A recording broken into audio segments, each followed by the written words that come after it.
এক ভদ্রলোকের গাড়ি পার্কিং থেকে চুরি হয়ে গেল। অনেক খোঁজাখুঁজি করলেও গাড়ির হদিস পেলেন না।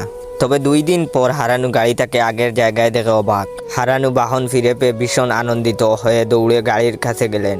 ড্রাইভিং সিটে একটা মুখবদ্ধ খাম খুলে দেখলেন ভেতরে দেওয়া চিরকুটে লেখা, মায়ের শরীর হঠাৎ খারাপ হয়ে যাওয়ায় হাসপাতালে নেওয়া প্রয়োজন হয়ে পড়েছিল, কিন্তু এত রাত, তার উপর ছুটির কারণে কোনো গাড়ি না পাওয়ায় আপনার গাড়ি ব্যবহার করতে বাধ্য হয়েছিলাম। বিনীত ভঙ্গিতে আরও লেখা রয়েছে, আপনাকে কষ্ট দেওয়ার জন্য দুঃখিত। গাড়িতে যত পেট্রোল ছিল সব আগের মতো আছে, তাছাড়া আপনার গাড়ির খারাপ টালাটাও ঠিক করে দিয়েছি। গাড়ি ব্যবহারের বিনিময়ে আপনার ও আপনার পরিবারের জন্য 10টা সিনেমার টিকিট দিলাম।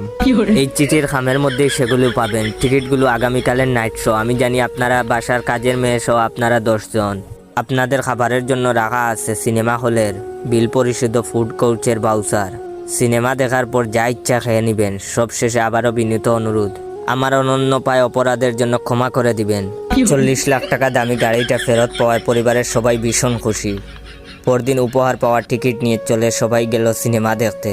ছবি দেখা শেষ করে মনের মতো special chicken, rice, coffee, ice cream খেয়ে বের হলো সবাই, কিন্তু গাড়ি তো নেই পার্কিংয়ে। আবার চুরি হলো গাড়িটা।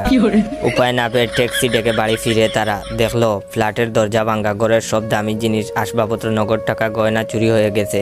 ক্ষতি হয়েছে প্রায় কোটি টাকা। বাইরে টেবিলে একটি খাম পড়ে আছে, তাতে লেখা, সিনেমা কেমন দেখলেন? গাড়িটা আবার চুরি করে নিয়ে গেলাম। আপনি কেন গাড়ির লক আর চাবি বদলাতে ভুলে গেলেন? ওদিকে বাসা একেবারে ফাঁকা রেখে কেউ সিনেমা দেখতে যায়, দেখলেন তো? এতটুকু বোকামির জন্য কত বড় ক্ষতি হয়ে গেল।